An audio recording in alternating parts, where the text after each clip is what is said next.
Death be not proud. Alright, you ignorant pigs, put down your crack pipes and your beer bongs. It's time for the Holy Diver Show. On today's show, we have how to start a project. That comes down through me through Patreon. To sell or not to sell. If we have time, the battle for Skull Pass. I do have a battle report. Talking Vampire Counts, a review of the 2011 book, because I got all this stuff out here. I start thinking, and I'm like, yeah, let's talk about it. Because fantasy has been somewhat making a comeback as of late. And then a showcase. Let's just go through the original Kings of War army. These miniatures right here on my table, a lot of them is where I kind of got my start on YouTube. And this was the original Kings of War army and everything, and I was just sitting there thinking, you know, if I did sell this stuff, would it even be worth it? So, let's start with how to start a project, a large project.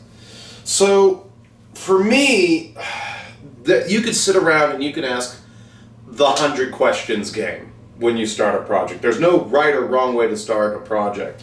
The first thing I look at, because I'm more of a historical war gamer now, I'm not a GW gamer. If I do buy something from GW, it's to expand a collection that I already own.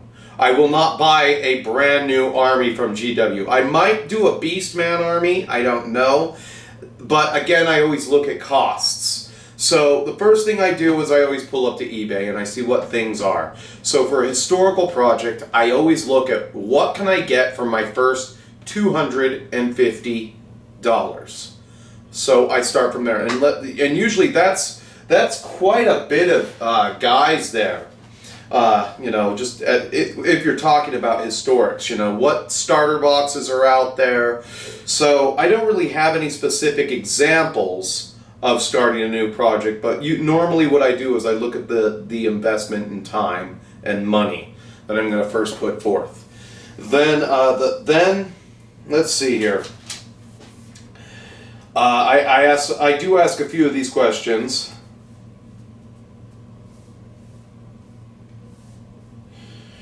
Can I get the figures on eBay? Can I get the figures built? I'm always looking for models to be built. One of the things that I hate doing most is building miniatures. I hate building miniatures with the intensity of 1,000 suns. I just out the door, can I get them built? And do I have to commission them to be built? Like right now, I had to commission my Mega Knobs to be built. So right now I do not have my Orc Mega Knobs to be built. So with that said, you know, I mean, do I have to have them, you know, I might as well go a little bit further. I'll have them primed, I'll have them based, and I'll have the undercoat, the first undercoat of brown on my base when they come back to me. So all I have to do is just finish the model and paint it, you know. Just paint it the way I want it, but I will have it primed its primary color. So that's number one there. Do I have any time for this undertaking? That's the big question. That's the most important question I'm going to ask is, there's a time and a place for everything. You know, right now, I'm working from a to-do list, and I don't have it in front of me right now, but right now I do not have the time to undertake a big project. There is some ECW cavalry that I need to paint, and I've done one test model. That was just a little bit of a let's feel and see how the Scots are going to go when I start doing their cavalry and everything. So what I consider to be a big project is anything above 50 guys. And, you know, you usually start with that. So your first unit, if you're doing a historical game, is probably 40 dudes, especially if you're playing ECW. So, you know, you have to build all those guys, you have to get all those guys ready to paint, sub-assembled, and you got to go. So one of the things that I like to do is I like to build everything. So I'll take an entire week, sit at my table upstairs, because I don't build my miniatures down here, and I'll just sit there and I'll assemble the models and I'll get everything built. And then once everything is built, I'll usually paint a couple of miniatures and see how things go. Then when I have, I never have a system for painting figures. I just do. I'm like, okay, what are the colors that I want? What are the colors that are the path of least resistance? Well, fortunately for my Scots, the color of least resistance, they were all gray and blue. Gray and blue are two colors that they clash very well together, and they're bleeping easy to use. They're beginner colors, so it's not like having to layer up a yellow or something next to a blue, where if you're not careful you can accidentally make a green inside of your yellow. So, you know, I mean, you have to look at the colors, look at what you're doing, and then you just go. I never have a generic plan. I always have like like my French, they're yellow and blue. My French are yellow and blue. So I usually keep things the same way. I was thinking about doing some French in white and green, but no, they're all going to be yellow and blue. They're all going to stick to that formula. So you stick to one formula. For hoplites, it's an undertaking. When I did my Greek army and everything, I literally built 160 guys, but I had 5 weeks off. I was unemployed for 5 weeks. You know, I just didn't feel like going back to work after, and I can go back to work at any given time. There are tons of crappy truck driver jobs out there that you can just take, you know, and if I wanted to, I could be seasonal, but I have to be doing something. Once I've been off of work for 4 weeks, I just went and picked up a different job and went back to work. And the only problem was I should have done all that shit after Christmas, gone back to work in January. But I took 5 weeks off and I did my Greeks. In 5 weeks I painted 180 some odd guys, not to mention characters and everything, and did decal work on those Greeks. And then I asked, then I did that video, are your standards ridiculous? So one of the things that you need to remember is that there's a time and place for everything. So if I do another big army project, which won't be in the pipeline for a while, another big army project, it's going to be in the wintertime. Right now I have a list of 20 things to do, of which I have crossed 13 of those things off.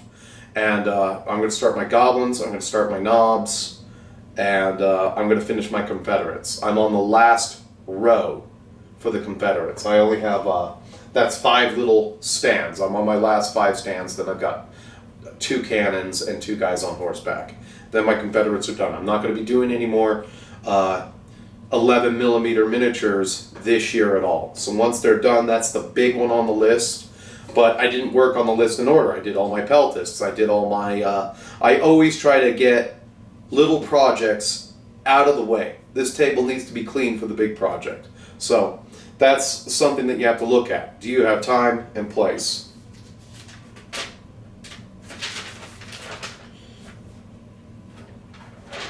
After everything's built, I usually prime everything, and I work unit by unit. Unit by unit. I work an entire unit until it's done, complete with static grass and clear coat, and then I repeat. And that's how I do a large project. There's really not much to say. I have kind of low standards. Now, I'm a good painter. I can paint very well.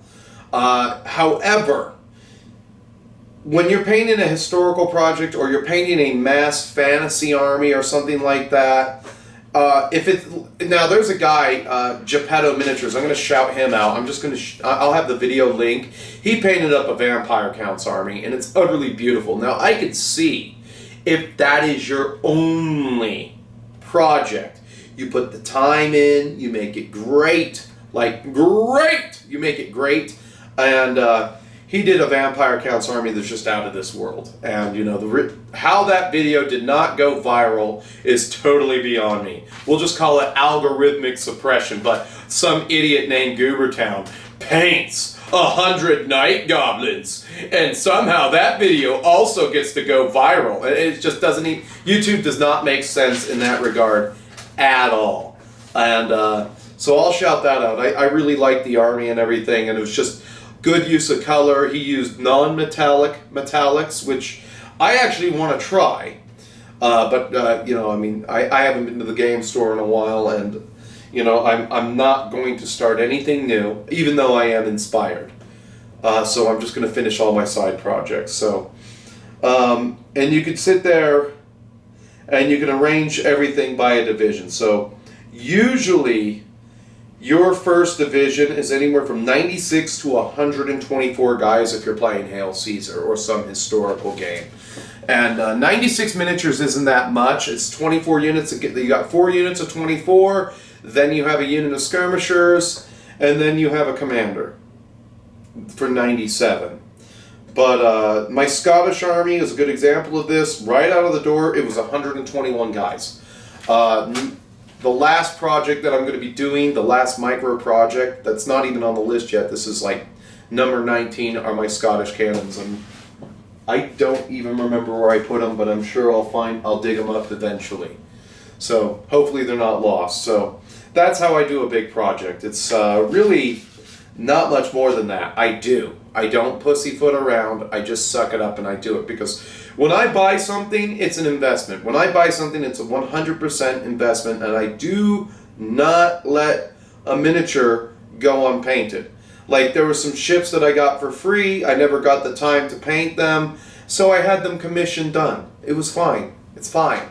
You know, my standards are not ridiculous. But a lot of people out there, a lot of people in the hobby, they got the autisms. I like the way that black looks. Is there any way that you could paint them black and do it in layers? And you can explain to the guy that from 3 feet away, black is black. I'm sorry, it doesn't matter. On a 28 millimeter I don't like the way that you did that. I do not like the way you base them. I'm hypersensitive to green. And they never get anything done. They never get anything done. They usually wear fedoras, they have an unsettling look about them, and their breath smells like shit for some reason. And, you know, so you have to just do it. It's like that Nike slogan, just do it. When you're painting a big project, you go until you're done when you run out of figures. And that's with anything. You know, I mean, I can understand if, you know, like, I would love to do a masterpiece project. My Greeks were a masterpiece project, so I am giving them more of my love than anything. You know, if I was to get actual Bretonian models again, I would do a really beautiful job. I would probably mural up some of the guys and make them all look different. You know, do a good job. But other than that, you know, I paint row by row, tabletop standard, and I get it out of my way.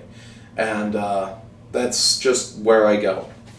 So, is there anything else? Oh, well, I guess not. We're already to sell or not to sell. That's the question. So, a while back I started playing Kings of War, and that's really how I got my start on YouTube. And it was with this army, Undead.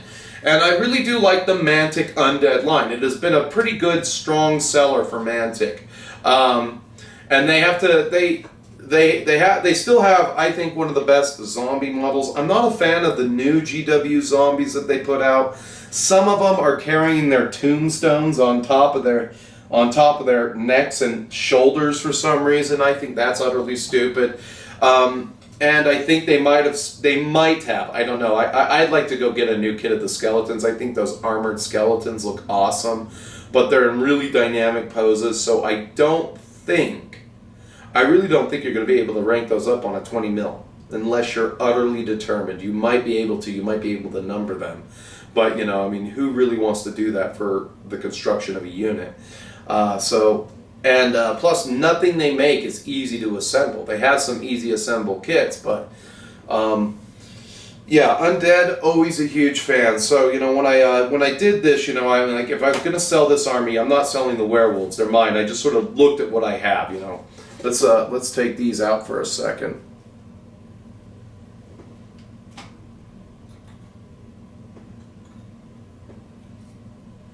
Boom. And these guys. So, I have to look at everything, and the ranger said, you should just sell this stuff, and I'm like, maybe, but I really can't, you know. So, when I look at it on the Kings of War side, I have the potential to do 2485 without any magic upgrades or items. So, I have a cursed pharaoh, a lich king, a revenant king, a vampire on horseback, and another vampire on horseback. Then I have one regiment of mummies, And there's only 30 guys there, but I have enough unit fillers to make them a regiment. That's what you got here. You got a shit ton of unit fillers in this army, because it was all going to be originally. I Elmer's glued everything to their bases. And then you have a horde of revenants, one regiment of Soul Reaver infantry, one horde of revenant cavalry, and then horde of ghouls, and then 2 legions of zombies. The rest of the zombies are in the suitcase there. And that's not a good army, you know. I mean, I don't know what's good for Kings of War anymore. I haven't played it for a while, you know, because everybody pussed out. And then, you know, but I also pointed up a fantasy army. I took these guys off of their multi-base, and instead of painting Confederates like a good boy, I put them back on individual squares. I did multi-base a couple of them. A couple of them are I have 2 bases like this so that you can easily put them up a lot faster. That makes things easier. So doing 2 of those in a big regiment. But this is what I came up with for the vampire counts, just points wise. You got a necromancer with a scroll. He's just 225. Then you got a white king with a enchanted shield, 90 points. Another white king with a great weapon, 90 points. Then you got a vampire with steed, barded steed, lance. He's 135. And then you got another one, barded steed, lance. He's 135. You've got 40 ghouls at 410 points, 40 skeletons at 230, 60 zombies both at 190. And then you got, I was going to run the Soul Reavers. I'm just going to say that they're Graveguard with great weapon. So you had 19 Graveguard with great weapons, full command, 28 Graveguard with hand weapon shield, full command, and that's 258 and 338. And then the Coupe de Resistance was 14 Black Knights, Banner Burrows, 444 points. That's 2,365 points, and it's not even really that good of an army. And if you really wanted to make it a competitive army, like, then it just got me thinking about, like, what could I do to make this a competitive army, and what would I have to part with just so somebody would buy it at a high price, you know? Because, you know, when I look at the amount of miniatures here, so when I cataloged everything up for the army that as a whole, I actually did this wrong. I forgot about those guys in the cover, the cavalry over here, so we'll have to do that as we go. So I counted everything up. There are 27 unit fillers, 11 zombie legs, 5 40mm bases, not to mention 11 20mm tombstone squares. And then there's also now 5 cavalry squares.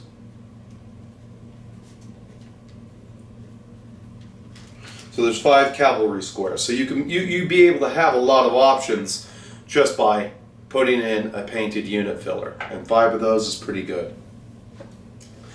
And then let's see here. You actually got 20 Black Knights, if you want to count those what do you call it, hex races, Black Knights, 27 mummies, 28 mummies, and then 19 vampires on foot, 40 skeletons, 40 ghouls, 55 zombies. I forgot that there's more zombies in there, but I won't deal with that right now. 2 mounted vampires and 1 Lich King from the Lord of the Rings range. So I got a lot of different ranges here. And then I got a White King from Reaper, this Egyptian looking dude to go with the mummies and everything. He's a really cool guy. I actually did a video on how to paint him. Nobody watched it. So you got 4 heroes, 154 infantry, 20 cavalry, 27 fillers. That's a model count of 199. So for the infantry alone, I would want 936. My optimum goal with a used army like this is I'm going to try to get $6 a guy. If this were brand new, I could alter the prices up a little bit. But since it's used, you know, I'm going to start at 6, and I'm not going to let that number sink down below $3.80. No, $4.60. Other than that, you got the cost of all your... I included the infantry, the Reaper dudes, as part of the infantry. You got the cost of the 2 vampires at 20 each. You got the cost of the cavalry at let's see here, what is that? I believe that is $13 a guy, but I will have to double check. Yeah, 260 now that it's 20, and then you have the cost of the fillers, about $40. So in total, I'm sitting on about $13.82. Now, I was looking at this army. I was kind of dusting it off, repainting some of the bases brown and everything, and because I really had to pull them off the trays. I'm going to get one of those trays real quick. They had been on there for a long time, and I did not super glue them. I white glued them in. I don't know how well you'll be able to see that. I white glued those guys in so that, if I did decide that I was done with Kings of War, which I'm not, I still hope that the Sasquatch Buck will come back and he'll realize that he doesn't have to work his ass off until he dies, and then he'll come and play some games. But other than that, just with the way this is and everything, you got a lot. I already said that I prefer PMC as opposed to multi-base. Not to say that I wouldn't do another Undead Army for Kings of War, which I already have a really good start for. If I were to sell this, everything would be multi-based for the reason of ease of travel. Everything would be multi-based, and it would just be a specific Kings of War army. End of story. So, with that aside, I had to put these guys on and give you some versatility, but I was also thinking about, this is kind of a crappy army. Vampire Counts are a really crappy army, but they're also really good. I think that people who played them back in the day, they never understood it. They never got the concept of Vampire Counts in a million years, which kind of brings us into our next topic here, which is Talking Vampire Counts, a review of the 2011 book. So, when I, because I might ultimately keep this, this is one of those things where it's like, you're never going to get your labor back. You're just never, ever going to get your labor back. Do I have, yes, I still have 2.5 undead armies. But, this is another undead army that I could just travel with, and I don't have to take my nice one out of the case unless I want to, And, it's just like, if I had to add to this, what do I add to it to make it more sellable? And that's the problem. I have to lose more time. A lot of people are just so bleeping lazy that they'll throw something on eBay and they'll just put the arms out in front of the lot. Oh yeah, I was too lazy to glue those arms on and repaint where the arms broke off because I'm a lazy fat shit. And that's across the board. I hate options like that when you have when you could have easily glued the parts back on, but the parts are just haphazardly in front of the unit there, and it's halfway painted. So I got to thinking about Vampire Counts and just how big of a trap army they are and everything, and why they were hard to play. And the Mountain Miniatures guy talked about that. Now, I don't hate the guy. I just think, every time I just look at him, I would have given him so much shit in Canada. If I had gone to high school with that kid, he'd be black and blue every day. I don't know. I don't know. It just, I guess that's what it's like when you get to live your entire life on easy mode. And maybe that's what I resent about the Canadians. They get to live their entire lives on easy mode. Kind of like fish in a fishbowl. But, so a lot of people there were different kinds of lists and everything, so I'm just going to kind of start through, there's the to-do list, but I'm just going to kind of start through with the lore of vampires, alright? You have one spell, Invocation of Nahek. Invocation of Nahek. And that is, I can make guys. Now, if you're an autistic kid, I can make all the guys I want? Yep, you sure can. Why do you keep shutting down my magic in the magic phase? And it's a big trap. Necromancy, you need it, but it's never going to win you the game. It was never ever going, you could never farm enough guys to keep people at bay. You might be able to keep them at bay long enough for your Terrorgeists to go to work, but against what changed the game was Witch Elves, Savage Orcs, and Chaos Knights of Khorne. You know, hyper aggressive units that have tons of attacks and hit on 3s, make contact with skeletons or zombies, you're done. End of story. Life sucks. You're gone. You're going to die. You're going to lose the combat by 14. You pull 14 guys off. And what? You throw a D6 plus your wizard level at a... It is a D6. It's not 2D6. It is a D6. I think if they were going to fix Invocation, it would have been D6 plus your wizard level, and it should have been 2D6 all along, plus your wizard level. Then you'd actually be able to farm shit back. But you will never be able to farm enough guys out with just Invocation, Invocation, Invocation. That was the last book. And the true trap of vampire counts is you can never allow your special or your rare to find themselves in a joined combat with your core choices, unless they're the toughness 4 ghouls. So you have to play an army that's basically toughness 4, and I don't think a lot of people grasp that. And I sat kind of all this week because I had nothing better to do. I have a lot of long commutes when I'm at work sometimes, and so I just sort of go through in my head. I'll do my language learning, I'll do my Beowulf studies, and then I'll think about fantasy. It's the one game that I think the most about, because I've always been a nut for it. When I think about, like, Historics is fine, 40K is fine, but fantasy gaming has always been the one that I think the most about. I play in my head, like some kind of convict that's got nothing better to do. So, and I got to thinking of a list that an amateur could use that would actually be any good at all. And so what I come up with is, well, for the threshold mission, you need to have 2 banners. So you got to bring a unit of skeletons. You got to bring a unit of skeletons, and you've got to bring another unit with a banner.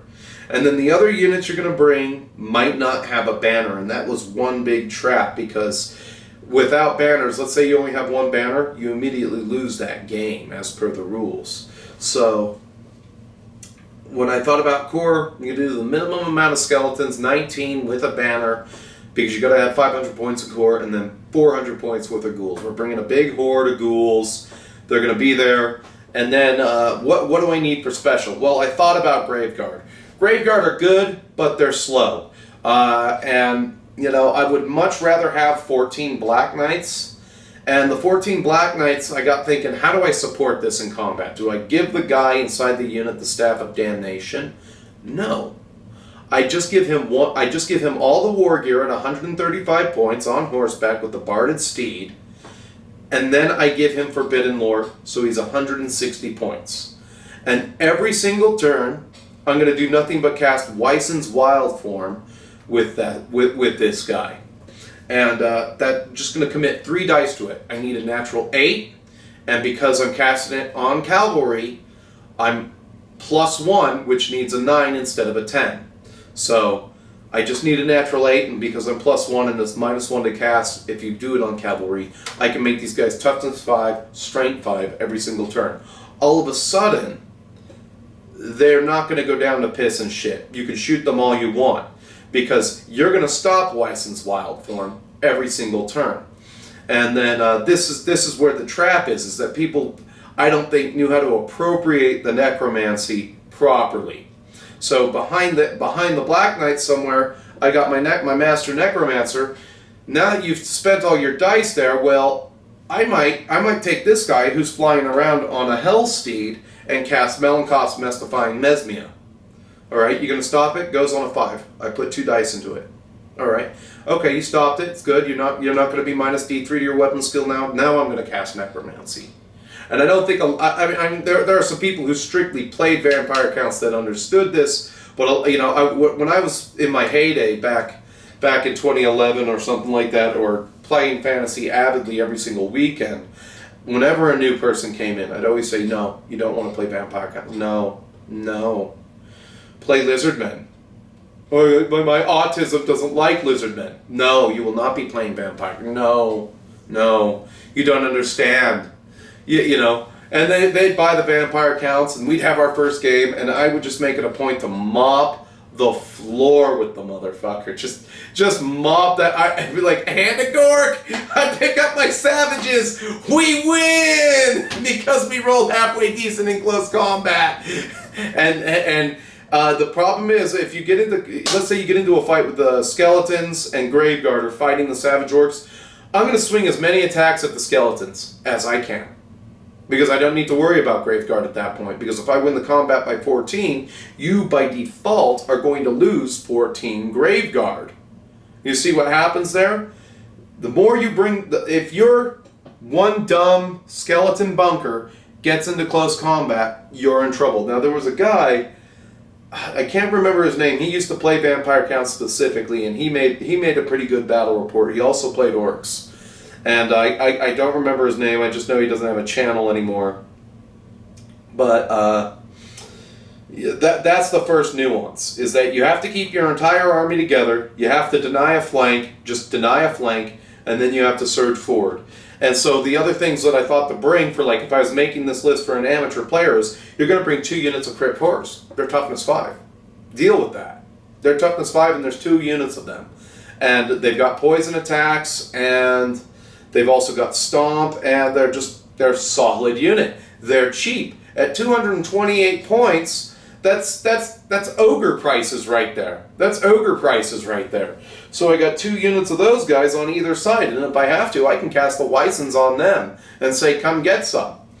So those were the 3 units that fight. You got the Knights, and you got the Crypt Horrors, which are my Werewolves of Badburg. So after that, the one big drop you got are the Poisonous Ghouls, and now you need Chaff. Well, this guy, on his Hellsteed, is a Chaff drop. At 152 points, you could give him the Forbidden Lore, but he's going to just cast Necromancy. Oh, well, no, he can actually get Shadow. You give it, and you're going to try to roll for the Withering every time. You're probably not going to get it, but you're going to try for it.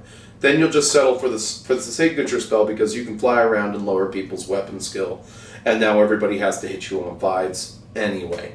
And then the other Chaff drop are 3 Fellbats. Now they've made new Fellbats and they're frickin' awesome, and I'm actually considering buying some of the new Vampire Count range models, like the Blood Knights specifically. This should crash the price of those pewter pieces of crap immediately. Like, yeah, if you wanted pewter Blood Knights, they were $300. Now that they got a better plastic kit out, it's over. It's over. So that's pricing those things out on eBay right now. But that's basically the long and the short of it. There is another alternate list that I use that involves Vlad von Karstein, and this is another beginner's list. And so what I would do is I would run Vlad von Karstein at 495 points. I'd run a Vampire with Forbidden Lore and the entire Cavalry Get-Up, and he's going to be 160 points. I'm going to run a White King next to Vlad, and that's just kind of his bodyguard. He's got the Enchanted Shield. He takes challenges. That's all he does. And he also kind of keeps the skeletons behind you safe. And I believe, I'm just going to double check the points on this here, you have enough left over for a Tomb Banshee or a Crit, or a, what are they called? Oh, an Undead Carrion Wraith hero. Because you can put your skeleton bunker in close combat as long as you have a hero, a Blunderlord, and a couple of ethereal heroes up front. Now they can't hit your skeletons. A lot of people wouldn't do that. They just let the skeletons get hit, and you got to have characters up there. Okay, which character are you attacking? Which 3 guys are allocating to that character? Roll them separately. Now you're going to this guy because he's the only guy you can hit. I do it with my Night Goblins all the time, and it bleeps people up on their dice rolling because they can't hit anything else. You got to go, and if you're netted, you're -1. So let's see here. So we got 160 plus 495 plus 90. That's 745 for all the heroes right there. Plus 230 for the 40 skeletons, 310 for the Crypt Horrors, and then we're bringing a huge unit of Crypt Horrors. I meant ghouls. You need to have your ghouls. 2 Bat Swarms at 70. 3 Fellbats at 48. and then 9 Black Knights.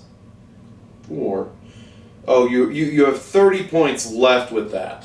So if you were willing to get rid of, what do you call it, a couple of skeletons maybe, you still wouldn't have enough points, but that means you could take more war gear on your vampire, or better gear for your White King. Or you could just take a White King bare bones if you wanted to and try to get there. But other than that, you know, you could take out the 2 Bat Swarms, bring another 3 Fell Bats, and then you're right there at the precipice. Yep, you'd be right there at 2,009 points, which isn't a big deal in casual play, and you could bring in a Wraith inside of your Skeleton Horde. And other than that, it's just it's really a hard bag to play with these guys. You know, you have to know what you're doing. You have to know the movement phase. I am going to be doing a battle report with this list specifically, and I'm going to see how it does against a hyper-aggressive opponent. Hopefully my buddy Anthony's up for that. But, you know, just a lot of people would fall into that trap. I can make all the guys I need, and if my skeletons are fighting, why am I losing? You know, and they wouldn't see that. But, you know, I come to the conclusion now that necromancy was only part of playing the army. And so this is a very powerful book, but you have to know what you're doing. You really have to know what you're doing. You know, there used to be an item, there still is an item called the Cursed Book, but the Cursed Book used to make everyone within 6 inches of you for 50 points, -1 to hit you. So when I charge you with a crap ton of Black Knights, you're taking a fear test, you might have to take it at -1, and now you're -1 to hit me? And you failed your fear test? Well, good luck hitting my guys on 6s, buddy. We're going to have a fun time tonight. But yeah, aesthetically, one of the coolest armies ever made are Undead. Just really aesthetically. It's too bad they don't work the same way that people think they should work in their head. You have to be sneaky, and I think for a beginner, running the Master Necromancer, running the big brick, doing the license, running the 2 bricks of Crypt Horrors, big old brick of ghouls. You know, that's 1, 2, 3, 4, 5. That's 1, 2, 3, 4, 5, 6 unit drops, and this guy's your de facto 7th drop as a chaff choice, flying around on the Hellsteed. So, you know, it's that's pretty solid. You know, some people might be able to get away with 4 drops in the Vampire Count's army if you make the units really, really big, but I don't know. So here we are. This is the original Kings of War army. You know, like I said, I was going to run, you know, I pointed both of these units off as Graveguard, and they actually do rank up. Good luck getting these things to rank up. This is a hard unit to get to rank up. Got a bunch of zombies like this, got 2 characters, got some unit fillers, 2 big old units of skeletons, but we're going to just kind of start with the Vampire Count's army. So you would bring a brick of 40 ghouls, unit of Crypt Horrors, unit of Black Knights with a vampire inside. You got your Master Necromancer back there. And then you got your another unit of Crypt Horrors. You got your Flying Vampire with Malkov's Mystifying Mesmia most of the time. And then you have your Fellbats. These are just 2 units that fly. The one thing I would do to bring this up in terms of making it like a 2,200 point list, or a 2,200 point list, is that I would bring definitely another unit of Crypt Horrors. Why not? Or just a Varghulf. I think a Varghulf will give you something that's just a little bit more meaty. It can hide behind something, and you bring that out on the flank of somebody when you need it. But you know, you would want to deny a flank with this army. You're going to put these guys all the way on the left flank, and they're not. And you know, if they've got a bunch of bows or crossbows in their army, you know, they're not going to be able to do that much to you. You know, you might be able to dance yourself up. Oh, I'm going to cast Big Van Hales now, and we're going to get 8 inches. You know, plus, you know, you've got 2 units that fly, so they're going to have to deal with that. And, you know, you'll be able to tie down a Dwarf War Machine with these fairly easily. And they're skirmishers, and this is just a single model. You can hide him very well. You know, I just think it's really well-rounded. And if a beginner learned how to play with just this right here, he'd be a lot better off. And then you have all the various unit fillers and everything, zombies' legs, extra zombies, the hex raids and everything. But, you know, I mean, you know, as I got to cleaning this army off and everything, I just like, I can't sell this, you know. I really can't. It's not worth the squeeze on it, you know. I mean, even though I can make a little bit of money, what am I going to spend it on, you know? This is like, I'm kind of the guy that has everything that he wants already. And that's basically, you know, I couldn't part with it because of the way that it is and everything. It's just, you know, I need it, and it's a tough one. Somebody would have to offer me a lot more than what I priced it out at in order for me to part with this stuff, and the stuff's not even that great. It's tabletop quality at best, and it's heavily used. And there's nothing wrong with having a heavily used armory, because if I get a second house, that will have a war room, and I will store some of the stuff that I don't want too much in the war room at the second house. So that's a pipe dream. That's probably what I'll do when I'm an old man. So send this stuff off to the war room or something. Or if my dad gets a second home, I'll set up a war room for myself down there. But other than that, that's the army. The Fellbats were not included in there. I just wanted to make a cohesive army around what I had and what could I have. You know, I mean, sure, you could do big units of Graveguard, big units of Black Knights, but they just eat up so much points. And in a 2,000 point game, you're only getting one or the other, not both. And that was the problem. So that's where these guys came in when I was making the list. And they came in again when I was making that list for Vlad von Karstein and everything. Other than that, you know, I mean, I do really like these Titan Forge bases and these Titan Forge werewolves. These three in back here, I just painted up last night, you know, and that was fun. I would definitely paint up another 6 of these and actually get them to rank up better. I'm very lucky. These big poof ball werewolves are not easy to rank up. But God, when you get them painted up, they just look intimidating. They don't look like bitch-made werewolves. You do not want to be in the jaws of one of those things, you know. Anyway, that's about all we got. We'll come up for a summation. Well, there you have it, Internet. I got one more thing I'm going to talk about as I surmise here. So I made a list. This is up to 18 things, actually. 18 things. So I rebased my friend's Tau army. I rebased 14 Black Knights. I did 3 werewolves, and I did 3 cavalry fill bases. That's what I did on the back page. Over here, I did 16 Peltists, 12 Roman archers, 11 Cretan archers, 4 Macedonian cavalry, Alexander the Great, 1 cavalry repair job, 4 mechs for the game Battletech, and I have read the rulebook finally. It's still a hard game. I have to play it. And then I did the orcs and goblins. I did an orc shaman and a goblin shaman. I put them in as number 10, and I did my Scottish cavalry test. So the one thing left on the front page are the Confederates, and that's 1, 2, 3, 4, 5, 6, 7, 8, 9, 10, 11, 12, 13, 14, 15, 16, 17. That's 18. That's actually 18 things, of which 1, 2, 3, 13 things are done. So, you know, that's kind of how I deal with my projects. I kind of want the rest of my summer after next week to be open, because none of these 3 guys are done. There's nothing in the way of me doing Confederates. I might paint my friend's hoplites just to kind of help him out, because, you know, I want to stay practiced on doing them, and there's a reason for that. I don't want to have to come back to that, so I'm just going to paint a couple more. Because I need to stay in practice on that, but that's a different story, and that's another thing. If you have a formula that works, you need to practice that formula. Sure, you can write it down, but it's kind of like being a welder. You need to go out and you need to do some beads and do some work to kind of stay relevant.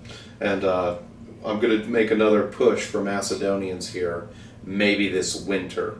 I haven't decided yet. So other than that, you know, I have 3 Macedonian command models, 10 spider riders that are getting based and primed, that are getting sanded, based, primed and base coated. So he's going to spray paint the spiders bright red for me, and I'll go in and finish them, and then I'm getting my mega knobs at some point. But midsummer, late summer, I want to do terrain. I have 2 tables that I'm going to finish making. I'm going to make the forest flats, which are almost done. I'm going to make the hills, And then the other table's going to have ruins instead of forest and what do you call it? Forest, lats, and 2 hills. So I'm going to wrap those tables up in storage. That way I have them ready. And then I'm going to, I might make one more table. I haven't decided yet. But that's so I can have game night with everybody here. But other than that, that's all I got. In any case, YouTube has many features you can use to interact with me. You can like the video, dislike the video, comment, or subscribe.